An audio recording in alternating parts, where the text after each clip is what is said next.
जेथे लक्ष्मीचा वास गंगा आली पापा नाश तुझी पाऊले सुकुमार तेथे मन माझे भ्रमर ठाव धरिला संतजनी सुखे राहिले लपोनी तुझी पाऊले सुकुमार तेथे मन माझे भ्रमर तुका म्हणे वाकी भाट झाली तीही लोकी तुझी पाऊले सुकुमार तेथे मन माझे भ्रमर विठ्ठला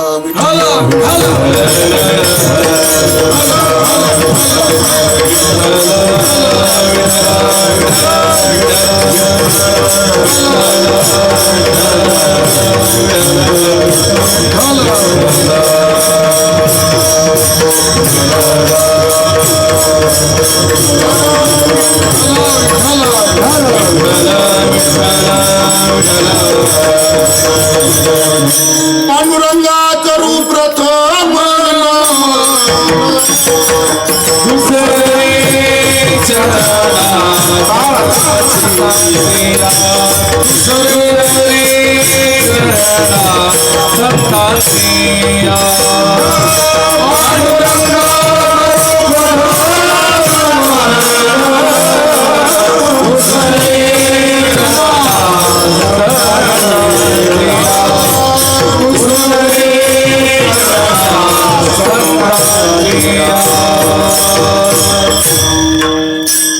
जयांचे केलिया स्मरण होय सकळ विद्येंचे अधिकरण तेच वंदू श्री चरण श्री गुरूंचे तेच नमस्कारोनी आता जेथे लक्ष्मीचा वास गंगाली पापा नाश तुझी पाऊले सुकुमार तेथे मन माझे भ्रमर.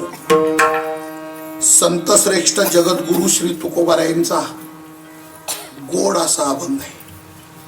अभंगामध्ये महाराज भगवंताची विनवणी करतात आणि भगवंताचं वर्णनही करतात. विठ्ठला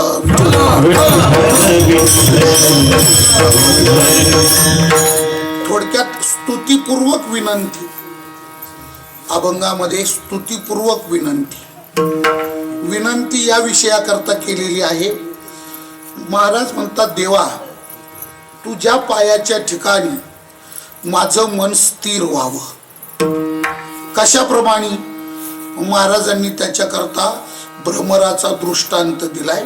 आणि भ्रमर फुलातला मकरंद घेत असताना जसा स्थिर बनतो त्या भ्रमराप्रमाणे तुझ्या चरणाच्या ठिकाणी माझं मन स्थिर व्हावं.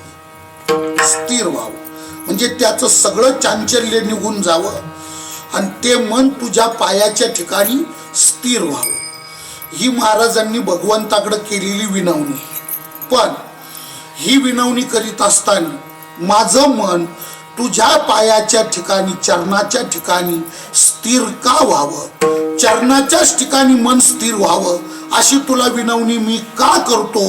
तर याचं कारण असं आहे देवा का तुझे चरण असे आहे म्हणून. विठ्ठला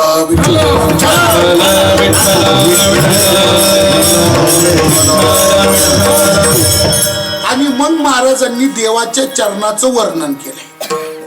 आणि चरणाचं वर्णन करताना सुद्धा शब्दांचं फार अवडंबर नाही, शब्द खूप खर्चीने घातले. अल्पाक्षरम असंदिग्धम या सूत्रवत परिभाषेप्रमाणे एवढा शब्द वापरलाय महाराजांनी. कसे चरण आहे तुझे, तर तुझी पाऊले सुकुमार. सुकुमार इतक्या शब्दामध्ये परमात्म्याच्या चरणाचं महाराजांनी वर्णन केलेलं आहे. कसे पाय, सुकुमार. पण थोडस ऐका, थोडासा विषय असा आहे की वास्तविक पाय हा काही वर्णन करण्याचा विषय नाही, पाय वर्णनाचा विषय नाही. पायाचं कोणी कधी वर्णन करीत नाही. सौंदर्य शास्त्राच्या दृष्टीनं विचार केला तर सौंदर्य शास्त्राचा नियम असा आहे का वर्णन हे नेहमी मुखाचंच केलं जातं, वर्णन पायाचं केलं जात नाही. वर्णन कोणी पायाचं करीत नाही. जेव्हा सौंदर्याचं वर्णन करावं लागतं तर सौंदर्याच्या वर्णनाचा विशेष मुख आहे, सौंदर्याच्या वर्णनाचा विशेष पाय नाही. विठ्ठला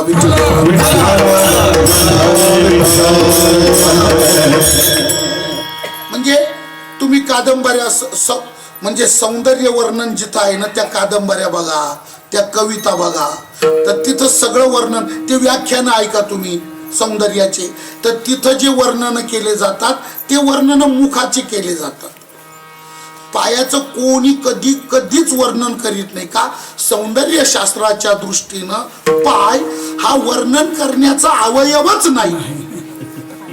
जाऊ द्या, त्याच्यापेक्षा साधं सोपं बघा. तुम्ही जेव्हा तुमच्या मुलाला मुलगी पाहायला जाता,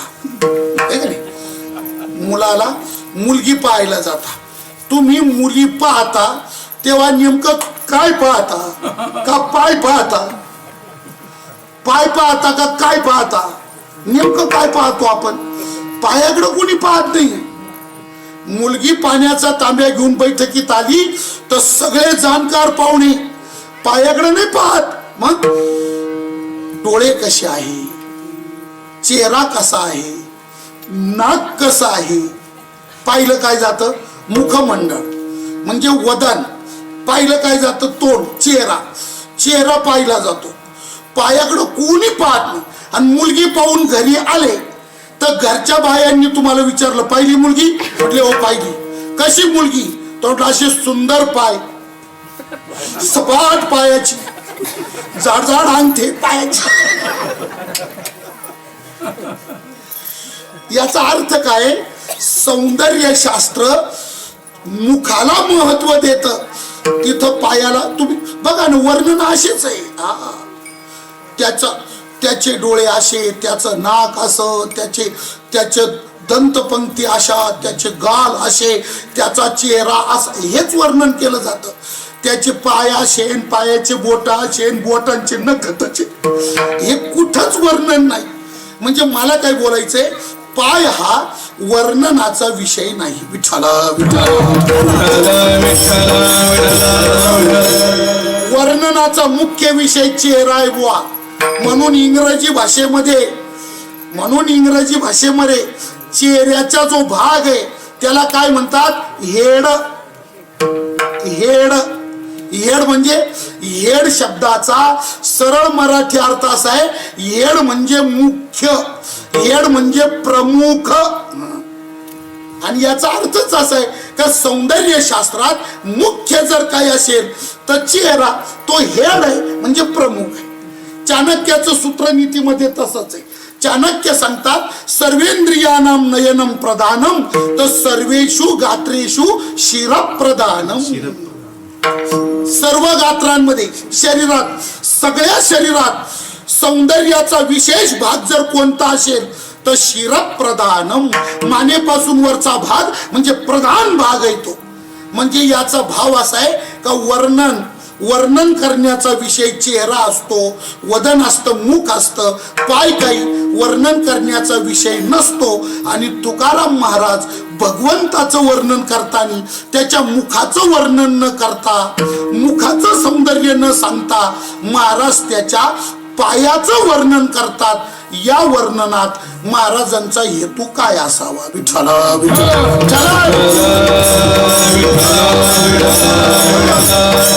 जे वर्णन करायचं ते दिलं सोडून आणि नको त्याच वर्णन करीत बसले. नेमकं काय तर एक मिनिट आहे का, याच्यात हेतू फितू वगैरे काही नाही. मग तसं आपण जर विचारच केला तर एकंदरीत असा पण भाव त्याच्यातून निघू शकतो की महाराजांनी या वर्णनामध्ये कैमुत्तिक न्याय वापरलेला दिसतो. कैमुत्तिक न्याय जे अनंत प्रकारचे न्याय आले ना शास्त्रात, त्याच्यातला कैमुत्तिक न्याय. आता तुम्ही पुन्हा म्हणा कैमुत्तिक न्याय म्हणजे काय काढलं, काढलं बिडलं काही नाही, एकदम साधं सरळ सोपं आहे. बघा, कैमुत्तिक न्याय या शब्दाचा सरळ अर्थ असा आहे, कसा का ज्या अर्थी हे असं, हे जर असं तर ते नेमकं कसं, इसको कहते कैमुत्तिक न्याय. हे जर असं तर ते नेमकं कसं, ज्याचे पायच असे त्याचा चेहरा कसा. विठ्ठला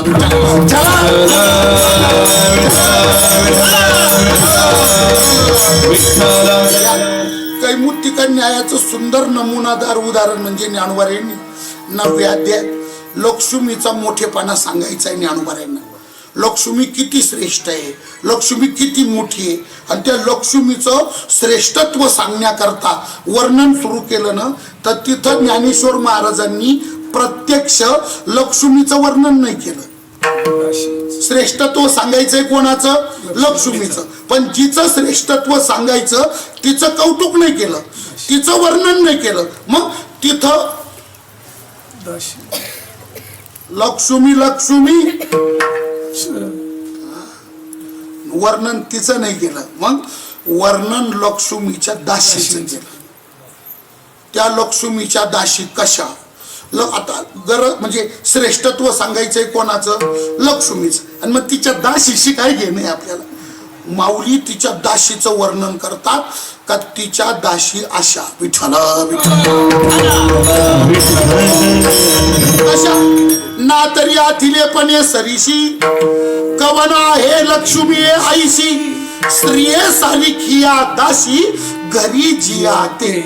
आणि काय त्या दासींचा महिमा, तर त्या लक्ष्मीच्या दासी जेव्हा भातुकलीचा खेळ खेळतात, आपल्या लहान मुली भातुकलीचा खेळ खेळतात, भातुकलीचा, तर भातुकलीच्या खेळामध्ये एक काडी तिला अशी आडवी काडी बांधतात, तिला नवरी बनवतात, एक काडीला नवरदेव बनवतात आणि त्यांचं लग्न लावतात. त्याच्यामध्ये माती दगड असे हे गोळा करतात, काहीतरी कागदाच्या तुकड्यावर ते असं वाढलं जातं, पक्वान्न समजून पंक्ती बसवल्या जातात. आपल्या मुली भातुकली खेळतात. हा जसं भातुक, तसं लक्ष्मीच्या दासी जेव्हा भातुकलीचा खेळ खेळायला प्रवृत्त होतात तेव्हा इंद्राचा बावला करतात, इंद्राणीची बाहुली करतात. आणि घरकुल जे बनवतात तर त्याला अमरपुरी असं नाव देतात. म्हणजे अमरावतीचं करतात घरकुल. अमरावती अमरावती, नागपूर अमरावती नाही, उपर इंद्राची राजधानी म्हणजे अमरावतीची करतात घरकुल, इंद्राचा करतात बावला आणि इंद्राणीची करतात बाहुली.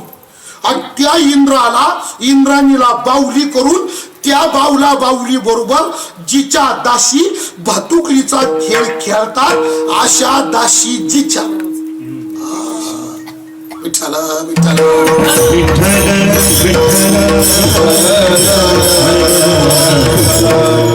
या खेळावया घरकुले जरी केली, तयाचे नामे अमरपुरी ठेविली, तरी काय न होती बाहुली इंद्राची का तयाची.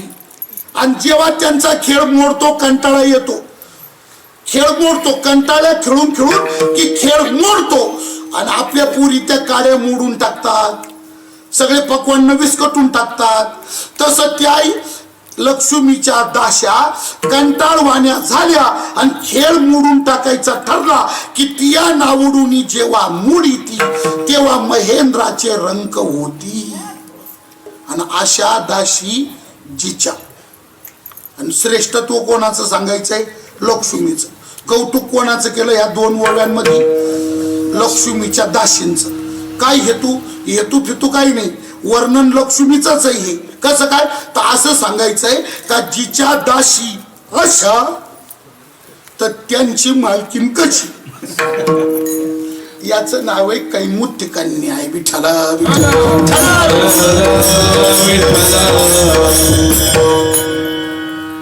नवरदेव पाहायला आले. पाहिला पोरगा पसंत पडला. पसंती झाल्यावर पोराच्या घरचे लोक हुशार होते.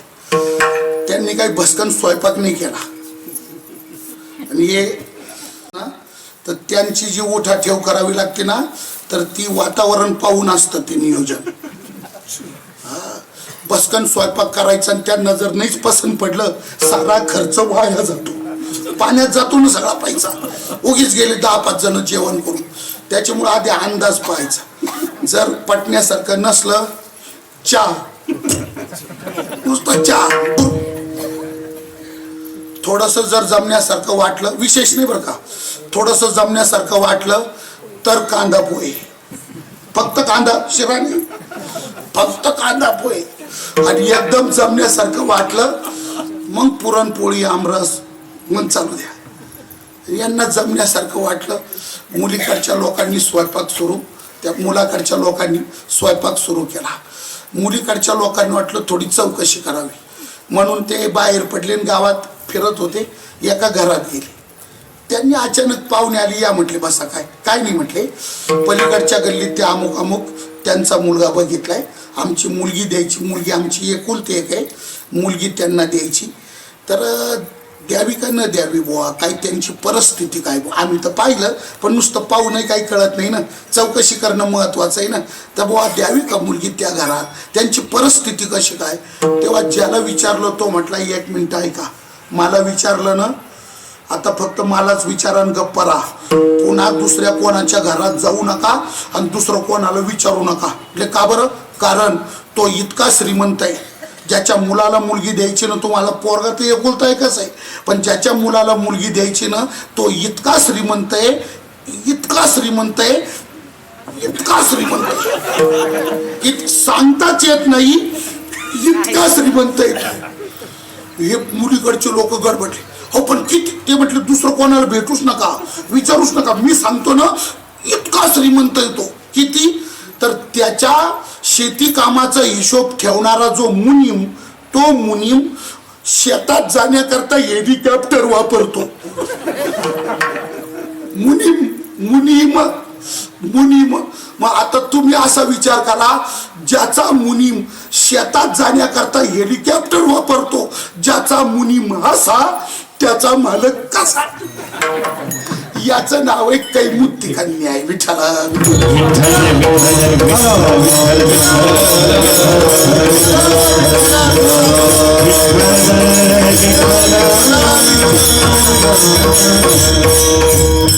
आता नदीला इतका पूर आला, उंट पाण्यात घुसला, उंटाच्या मानेला पाणी लागलं, मानेला उंटाच्या खांद्याला नाही, मानेला पाणी लागलं. आणि उंट नदीच्या मध्ये गेला, त्याच्या मानेला पाणी लागलं. काठावर शेळी उभी होती. ती शेळी त्या उंटाला पाहती, त्याला म्हणती, भाऊ दादा उंटा, तुझ्या जर मानेला पाणी लागलं, मी जर पाण्यात घुसले तर माझं हडपणं भिजतील का रे. कसं विचार नाही. अरे त्याच्या मानेला पाणी लागलं, हिचं हडपणं कुठं. हा एक कैमुत्य कन्याचा प्रकार. त्याच्या मानेला पाणी लागलं, तुझ्या हडपणं आले कुठून. हा कैमुत्य कन्या आहे. तसं महाराजांना असं सांगायचंय का त्याचे पायच असे, चेहरा कसा असेल ते तुम्ही पायावरून अनुमान करा, पण ज्याचे पायच असे. आणि कसे पाय, तर सुकुमार तुझी पाऊले. सुकुमार, सुकुमार या शब्दाचा अर्थ आहे नाजूक, तलम, अत्यंत अत्यंत रेशम तंतू सारखे नाजूक आहे भगवंताचे पाय. विठ्ठल विठ्ठल.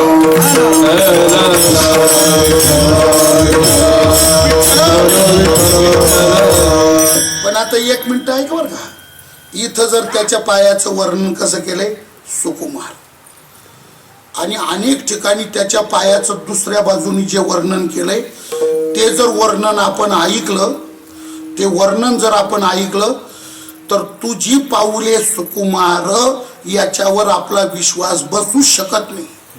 कसं काय, इतर ठिकाणी त्याच्या पायाचा महिमा वेगळ्याच प्रकाराने. आता त्या वामन अवतारामध्ये त्याच्या पायाचा महिमा आहे पहा. वामन अवतारामध्ये बळीराजाकडे त्यांनी त्रिपाद भूमिदान मागितले. बळीराजा त्याला म्हटला त्वम बालिश हा बालिश मते. बळीच्या मुखात व्यासांनी शब्द टाकलेला आहे भागवतात, त्वम बालिश हा बालिश मते. अरे तू बटू काही बाल दिसतो आणि तुझी बुद्धी सुद्धा बालिश दिसती.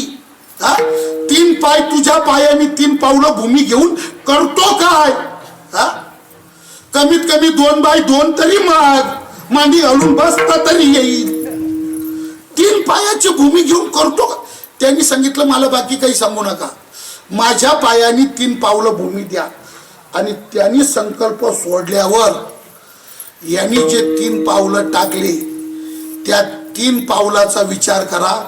यांनी एका पावलामध्ये अंतरिक्ष सगळं व्यापून टाकलं, दुसऱ्या पावलामध्ये सगळा भूलोक व्यापून टाकला आणि 3रा पाय ठेवायला जागाच नाही राहिली. त्यांनी विचारलं बळी 3रा पाय ठेवू कुठं सांग. बळी 3रा पाय ठेवण्याकरता जागा सांग. आणि 1 मिनिट ऐक, जागा तुझ्या मालकीची पाहिजे. पाय ठेवण्याकरता जी जागा देशील त्या जागेचा 7/12 तुझ्याच नावचा निघाला पाहिजे.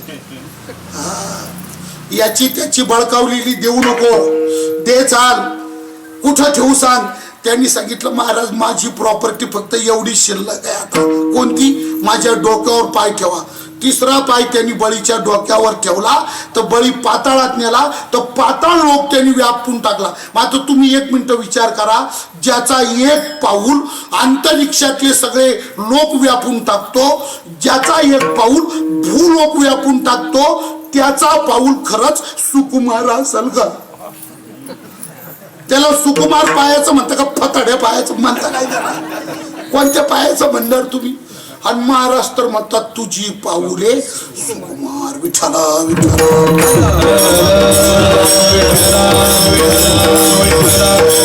अजून बघा, कृष्ण साधारण 2.5 ते 3 महिन्याचा झाला आणि 3 महिन्याचा झाल्यानंतर तो एका अंगावर होण्याचा प्रयत्न करू लागला.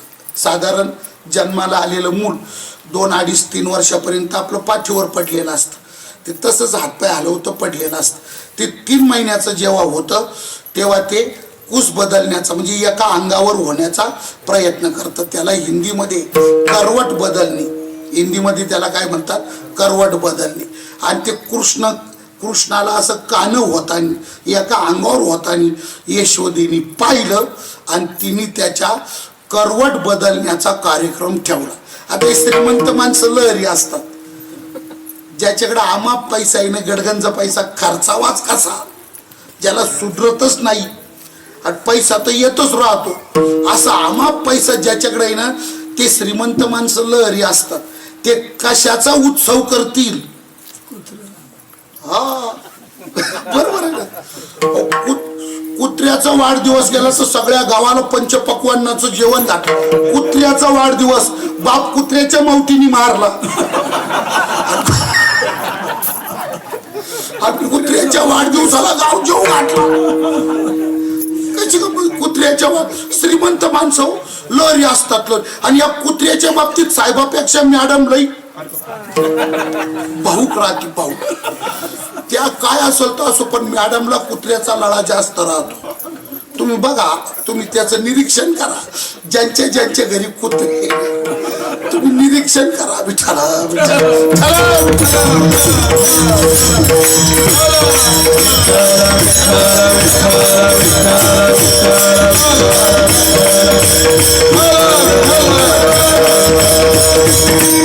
यशवदीने सगळ्या गावात निमंत्रण पाठवलं जेवणाचं. दुसऱ्या दिवशी तो कार्यक्रम ठरला. सकाळी सकाळी कृष्ण रडायला लागला. गावातल्या बाकीच्या बाया आल्या मदतीला, स्वयंपाक करायचा, लोक जेव घालायचे, करवट बदलण्याचा विधी.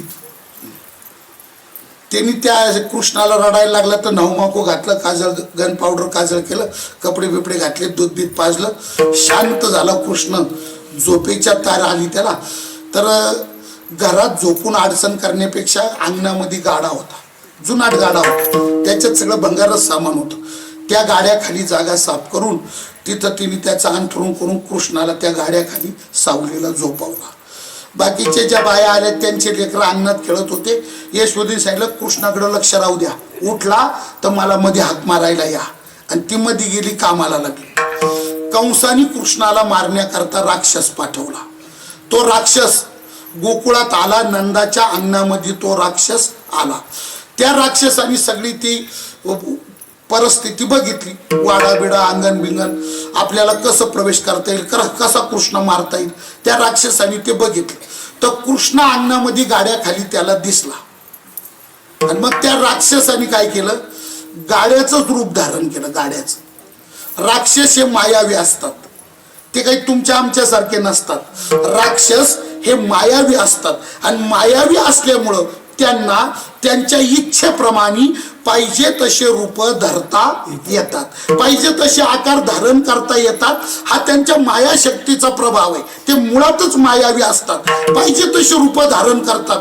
त्या असुराने काय केलं, गाड्याचं रूप धरलं. संस्कृत मध्ये गाड्याला शकट म्हणतात. तर शकटाचाच आकार म्हणजे गाडाच बनला तो. गाड्यामध्येच त्यांनी ते आत्मशक्ती गाड्यामध्ये प्रविष्ट केली.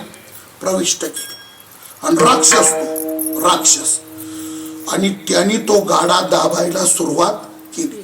राक्षसाची ताकद आणि सगळा गाड्यावर त्यांनी भार टाकला आणि तो गाडा खाली दाबायला सुरुवात केली. गाड्याचा आग नेमका कृष्णाच्या गळ्यापाशी, असं छातीवर गाड्याचा आग माहिती, आग दोन्ही चाकाला जॉईंट करणारा पार्ट.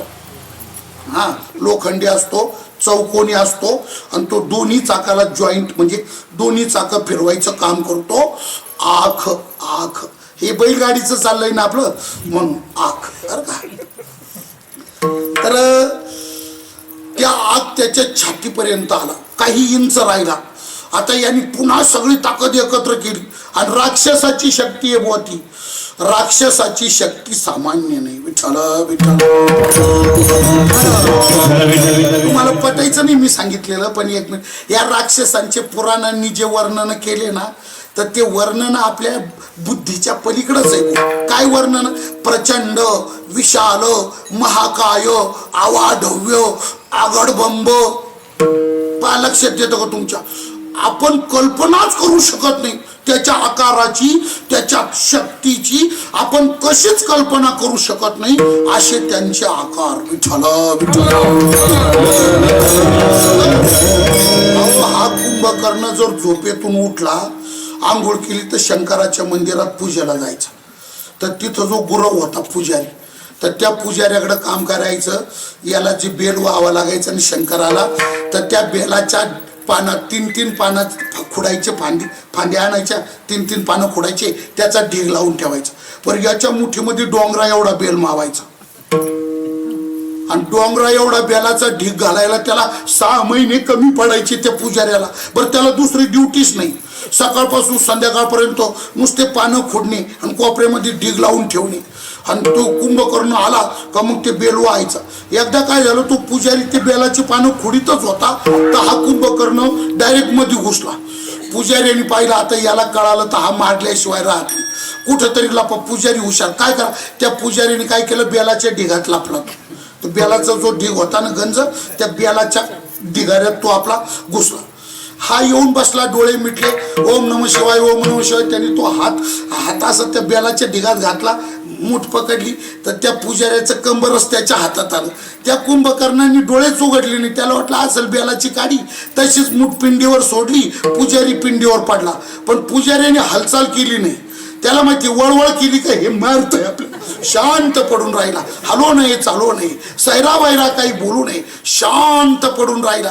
आणि आता पूर्वीच्या आपल्या आजोबा पंजोबापर्यंत होतं बरं का, पूर्वीच्या लोकांची मान्यता होती. कोणती? सकाळी सकाळी देवदर्शनाला गेलो तर देवाच्या पायावरचे बेल फुलं जे असायचे ना, तर ते उचलून फेट्यामध्ये खवायचे. ही एक धारणा होती, पूर्वीच्या लोकांची श्रद्धा होती ती. तसं ते कुंभकर्ण शंकराच्या पिंडीवरचे 2-3 बेलाचे पानं आपल्या फेट्यात खोचावे म्हणून त्यांनी ते 2-3 पानं उचलायला गेला. पुन्हा तो पुजारी त्या पानाबरोबर त्याच्या हातात आला. त्यांनी पाहिलं सुद्धा नाही, तसाच फेट्यात खोचून दिला आणि मंदिराच्या बाहेरून उभा राहिला. उभा राहिला तर ते लोक म्हणतात लय उंच गेला का माणसाला मग खालचं पाहिलं का मुंगी सारखं दिसतं, बारीक दिसतं. आता ते पुजाऱ्याने वरून डोकून पाहिलं, त्याला मुंगी दिसन कसं दिसनाच काही, त्याला अंधारेच आले त्याच्या डोळ्याला. त्यांनी विचार केला इथून उडी मारून आपण काही जगत नाही, मरण्यापेक्षा. मग त्यांनी डोकं असं लावलं. घरी गेल्यानंतर आता हे जेवायला बसतील तेव्हा फेटा काढतील, कुठंतरी पलंगावर टेबलावर खुर्चीवर ठेवतील आणि मग जेवायला बसतील ना तेव्हा आपण पळून जाऊ. कुंभकर्ण घरी आला तर त्याला सांगितलं सगळा स्वयंपाक तयार आहे, हातपाय धुवून जेवायला बसा. हातपाय धुवून जेवायला बसा म्हटल्यावर त्यांनी फेटा काढला. आता काढल्यावर ते टेबल खुर्ची पलंगावर नाही ठेवला, मग त्याचा हात पुरल तितक्या उंच खुंटीला अडकावला. गेला ना पुजारीला टाकला ते फेट्यामध्ये आणि त्याच खुंटी खाली